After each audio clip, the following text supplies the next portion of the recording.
Hello, it's very good to have you with us at this hour. I'm Daniel Che.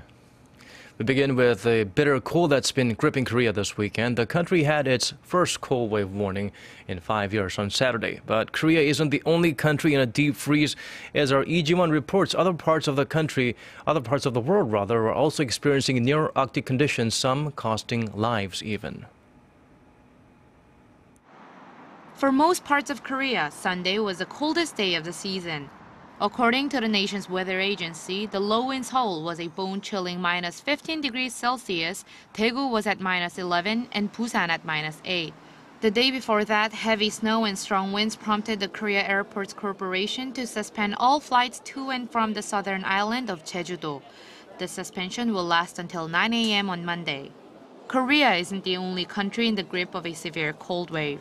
A massive blizzard struck the U.S. East Coast on Saturday, and at least 19 people have died in storm-related accidents. A state of emergency has been declared in 11 states, and about 9,000 flights have been canceled. Washington, D.C. was hit with 60 centimeters of snow, the second highest since 1922. China is also experiencing a severe cold wave, with some northern provinces reporting seasonal lows of 48 degrees below zero. Shanghai also marked a record 35-year low of minus 7 degrees on Sunday.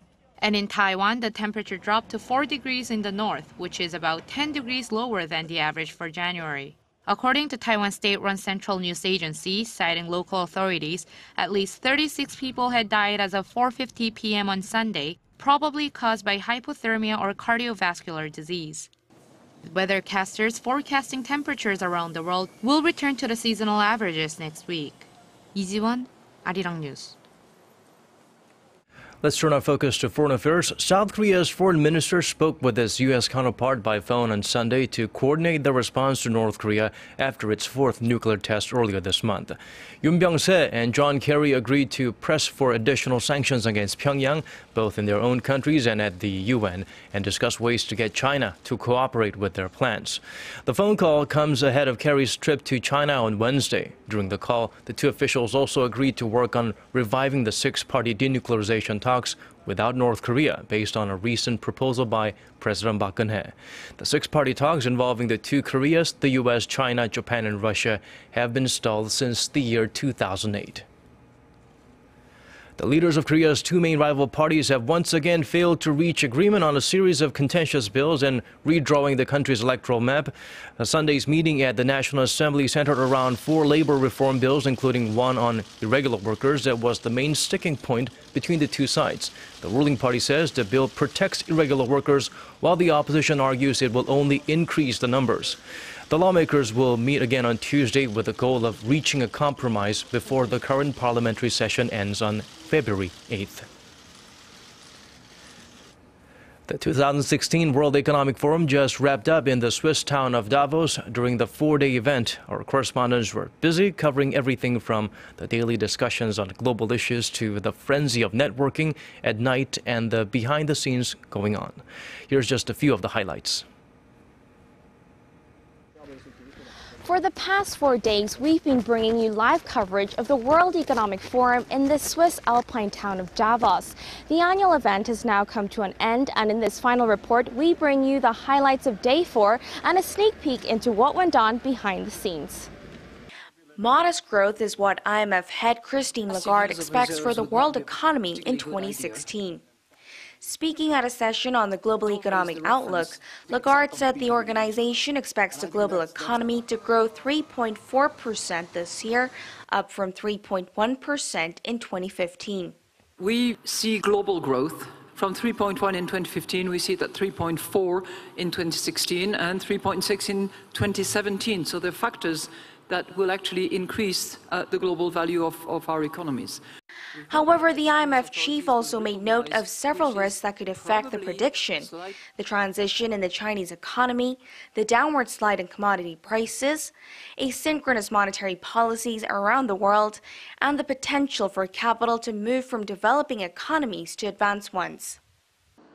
In a session on the future of growth based on the event's theme, Mastering the Fourth Industrial Revolution, participants noted the effect technological advances will have on human workers, while academics discussed the future of science. The annual meeting, the 46th of its kind, involving some 2,500 participants, including business tycoons, politicians, and academics, ended with a closing performance on Saturday. While our team was covering the busy four-day event, not only did we get to see the high-profile participants here and there, but we spent a lot of time with the people buzzing around the scene. Hello. To get around from the media village to the main venue, the Congress Center, we were lucky enough to have the use of this electric car. Wie ist die Woche für Sie gelaufen? It was great. It was a little cold and minus 20 degrees. But apart from that, it was a very nice week. Und was für Leute haben Sie hier gesehen? I saw Kofi Annan and the leader from Iceland. It was a very nice encounter. And the people capturing it all on film work at this cozy place, which looks a little like a shipping container.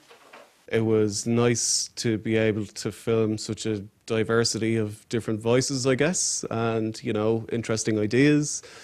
And, yeah, certainly an interesting thing to be filming. With thousands of personnel working around the clock, the organizers of the forum said the 46th event went off smoothly. The point of the effort we put in is to make sure everything is correct.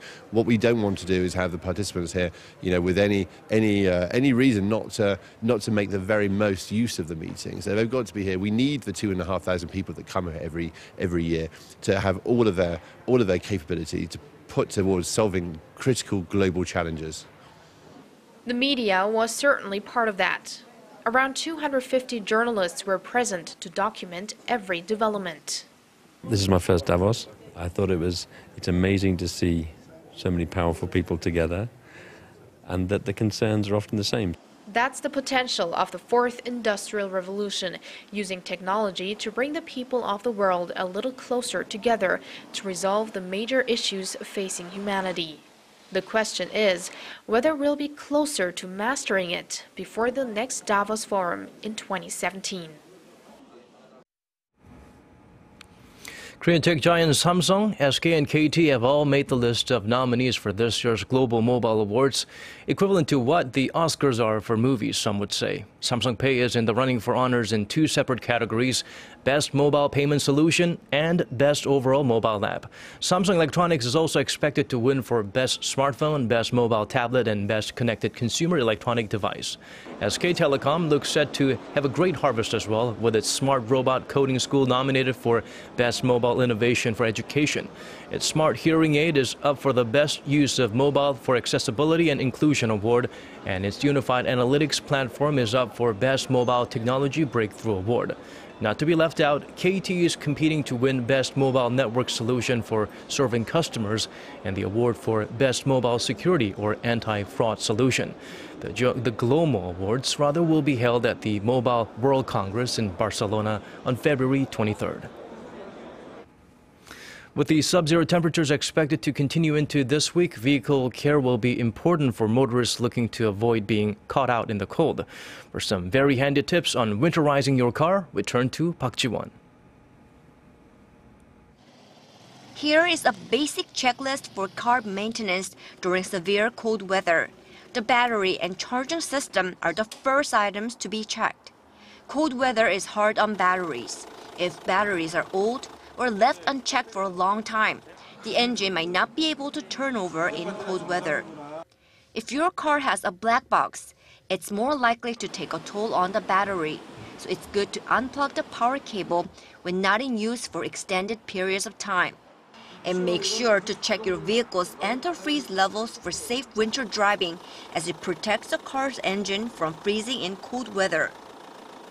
Without a sufficient amount of antifreeze, the car's engine could explode. Always make certain to put a 50-50 mix of antifreeze and coolant.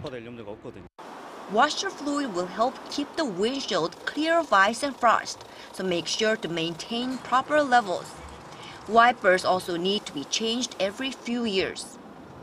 Tire pressure should be checked on a regular basis. Make sure to inflate tires around 10% more during the winter months, as air pressure drops in cold weather. In case of heavy snow, be prepared to install snow chains if necessary. Finally, make sure to fill up with fresh fuel to avoid any corrosion from possible icing of the gas tank. 박지원, Arirang News. And now for a quick look at the weather before we go. If you're in Korea and dared to spend time outdoors over the weekend, you know just how frigid it is out there. Well, the brutal conditions are expected to continue on Monday, with Seoul starting the day at 14 below 0 degrees Celsius, Cheolwon at minus 21, and Chuncheon at minus 19. Seoul will go up to a high of minus 4. Cheolwon will warm up to minus 6, and Chuncheon reach 5 below 0. That's Korea for you. Let's check out the weather conditions outside of the nation around the world.